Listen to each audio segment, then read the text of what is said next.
Жуманын объективдүү маалыматтары менен тааныштырып, эфирде Бузуку Ньюс. Саламатсыздарбы? Жума жаңылыктарынан алгач кыскача. Кыргызстанда жергиликтүү кеңештердин депутаттарын шайлоо жана конституциялык өзгөрүүлөр боюнча референдум болуп өттү. 27 жаштагы Айзада Канатбекова милициянын шалаакылыгынан улам уурдалып өлтүрүлдү. Кыргызстанда коррупциянын символу аталган Райымбек Матраимов эркиндикке кое берилди.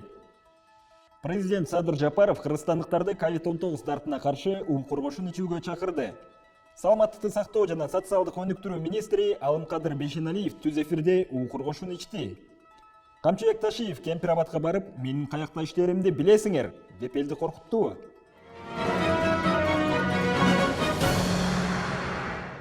Жергиликтүү кеңештердин шайлоосу жыйынтыкталды. Алар кандай өттү? Байкоочулардын бабында бул шайлоолор жыл башында өткөн президенттик шайлоолордогудай эле таза жана ачык өтүүдө. Эч кандай административдик ресурс колдонулган жок. Биз калп жана бир тараптуу маалыматтарга тойдук.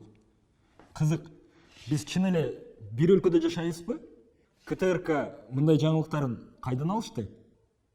Чындыгында шайлоо жана референдум кандай өткөнүн эми көрөлү. Так как видим, у женщины уже есть маска, но кто-то ей дал еще зеленую маску.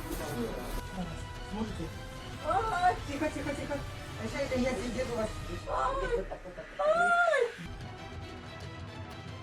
Не спрашивайте. Нет, вы должны были прийти и сказать, мы за референдум голосовать не Вы будем. вообще-то Всё. пришли вы местных выбирать, но никак не референдум. Да. Вот у нас Карандысыз байкоочулар 840 мыйзам бузууну аныкташты. Элдер массалык түрдө транспорт менен ташылып келип жатты. Илгери колхоздо малдарга эн тамга коюлгандай кээ бир шайлоочулардын бет каптарына белгилер коюлду. Мунун баарын КТРК көрсөткөн жок. Сиз дагы деле КТРК көрөсүзбү?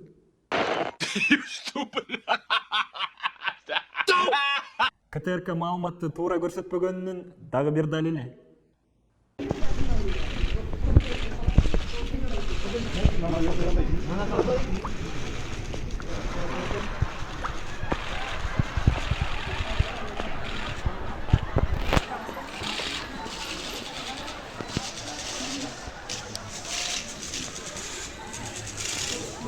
Дагы бир жаңылык. Бажыдагы коррупцияга шектелип, бажы кызматынын мурдагы жетекчисинин орун басары Райымбек Матраимов 15 апрелде бошотулду. Ал эми Садыр Жапаров буга чейин эмне дегени эсиңиздеби? Райым миллион. Камалат. Мен азыр толукканды ишке кирише элекмин. Өзүңүздөргө маалым болгондой, муну дагы КТРКдан көрсөтпөйт. Кийинки жаңылыкка кезек беребиз. Кыргыз милициясынын шалаакылыгынан улам 5 апрелде 27 жаштагы Айзада Канатбекова уурдалып өлтүрүлгөн. КТРК бул окуяны милициянын кемчилигин жаап жашыруу үчүн гана чагылдыргандай. Бишкек шаардык милициясы окуяга байланыштуу маалымат таратып, айрым жагдайларды ачыкка чыгарды. Анда айтылгандарга таянсак, Айзада Канатбекова топ балдар тарабынан уурдалгандан кийин апасы менен байланышкан. Милиция кызматкерлери менен кылмышка шектүүнүн ортосунда да телефон аркылуу сүйлөшүү болгон. Мен бул кыз менен 4 айдан бери сүйлөшөм. Биз үйлөнөлү деп атканбыз. Бизге тийишпегиле деп туруп телефонду өчүрүп салды. Милиция өз милдетин так аткарбагандыктан күнөөсүз кыз өлтүрүлдү. Нааразы болгон эл тынч митингге чыгышты. Тынч митингди бузууга келген провокаторлор зордук зомбулукка каршы өтүп жаткан митингди бузууга моралдык укугуңар барбы? Же силер эмне? Зордук зомбулукту колдойсуңарбы? Баарынан кызыгы, провокаторлордун басымдуу бөлүгү милиция кызматкерлери болгонун факт-чек ачыктады.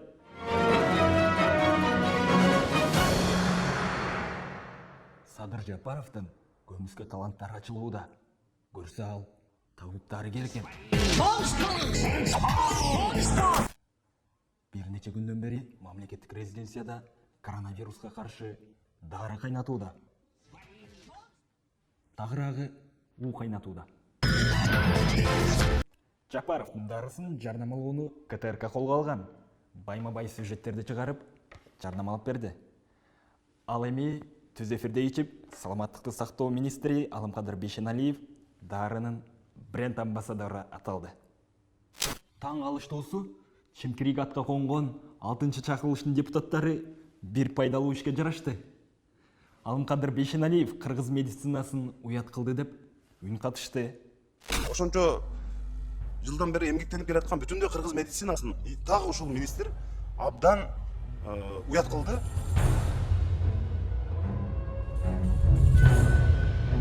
Facebook Садыр Жапаровдун уу коргошун тууралуу постун өчүрдү.